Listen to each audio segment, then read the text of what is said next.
so much to Leah and Rochelle. I was going to bring up that reading because Caroline Rayner, who was just yelling my name in the chat, and I talk about that reading all of the time.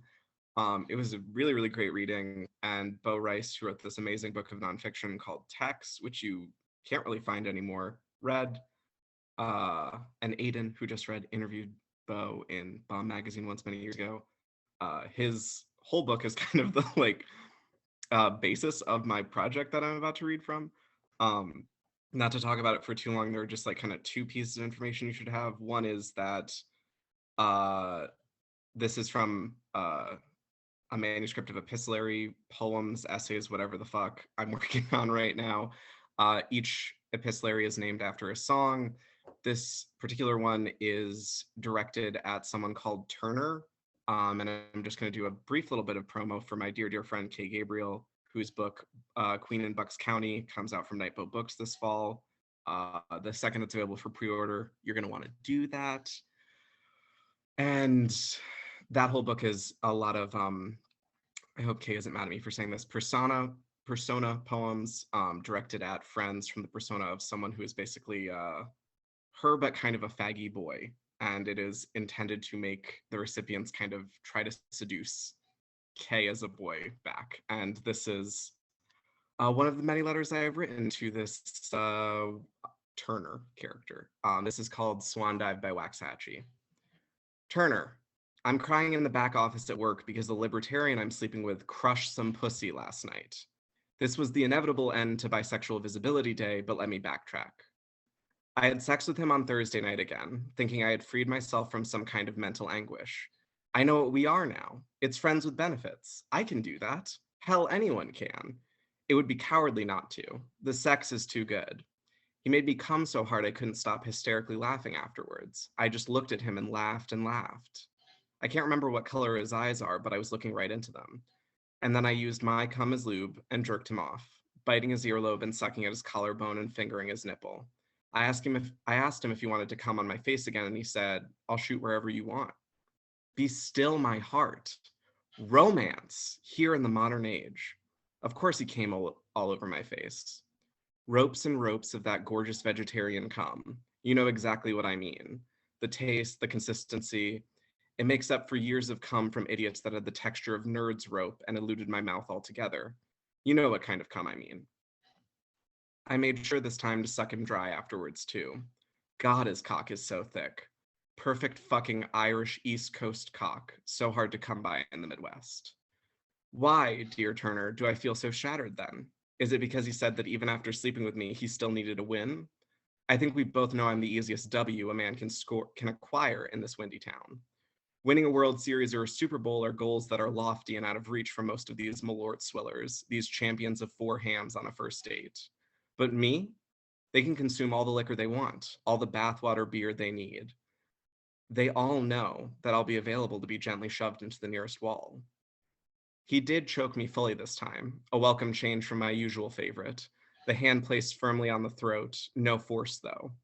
Only the knowledge that force can be used. It felt electric. I wanted him to go further even, but I stopped. I was reminded the next morning by a friend that I spent this entire spring saying I wanted a man to beat the shit out of me. I guess I've been saying that for a long time now. I wonder where that desire comes from. It's probably something about intimacy or maybe closeness, which aren't really different, I guess. Where do you think the desire to be punched comes from? And where can I get a real good knuckle sandwich in this goddamn town? The long story is he's the trait of my dreams. He distracts me throughout the day with photos and videos of his dog, memes about drunk driving, and other classic hot guy behavior.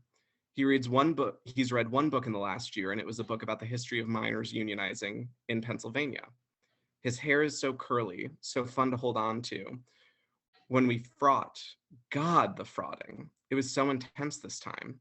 At first, I felt content to kiss him slowly, and then suddenly I was naked, and so was he, and my cock was running into his, and then lower, and then lower, and then I was throbbing in between his ass cheeks with his hole rubbing into my head. Surprise! I'm suddenly atop, post-choke. I've been joking about needing a lobotomy, but apparently a restricted airflow for 30 seconds will do the job perfectly fine. I didn't fuck him though, and he didn't fuck me. How libertarian of us both. I feel like I'm betraying your trust when I admit that sometimes I don't think about fucking him, I just think about kissing him. What a failed slut thing to say. I didn't even gag on his cock this time. I was dying to be face fucked, but couldn't be bothered to ask for it. After the choking, you think he would take more initiative, but it took him 3 hookups to even alert me to the fact that his small pink nipples are sensitive and directly connected to his cock. They didn't even jut out. How was I to know? Great, now I've made myself horny while I cry. How French? Or German, maybe? What's the difference again? The scene isn't shot in black and white, so it's hard to tell, but the white walls of this office certainly feel French. I guess I'm not cut out for casual sex. Or that's not true. I can slut with the best of them. Rut and suck and fuck and top and bottom and spin my partner round and round wherever he lands, he can't be found. But I cannot spend 3 nights beside a man in bed. I spent the night again, and at one point he woke me up. He put his hand on my head and even ran his fingers into my hair to wake me up. In my memory, he sounded kind and worried, but he was probably annoyed. I was making a noise in my sleep, like my teeth were grinding loudly or something. He didn't know what the noise was, but it scared him. I think I was having a nightmare, maybe. I felt cared for. God, I can hear the girls now. The bar is on the floor, Joe. I know it is, you assholes. It's not my fault. I didn't make the conditions of love. I simply do everything in my power to create them every moment of every day with every man I meet. Maybe I'm just scarcity brain again. How ridiculous. I live in a goddamn cultural capital. I'm getting ahead of myself. I don't want to date him. He loves hiking or like climbing rocks, something like that. He has a great dog, and I do enjoy sleeping next to him and kissing him, and the sex I've been clear about. I just freak out. I'm fine for exactly 1 day. I leave his place, and then 30 minutes later, there's a video of his dog. He is sweet in that way. He knows I love her. But then I wonder, why not invite me back again, tonight? Why not ask me to be in your bed every night for a week? Why not pretend this is the love I need? I've grown out of all the empty bottles in my closet, but he's still having nightmares ever since he quit smoking weed.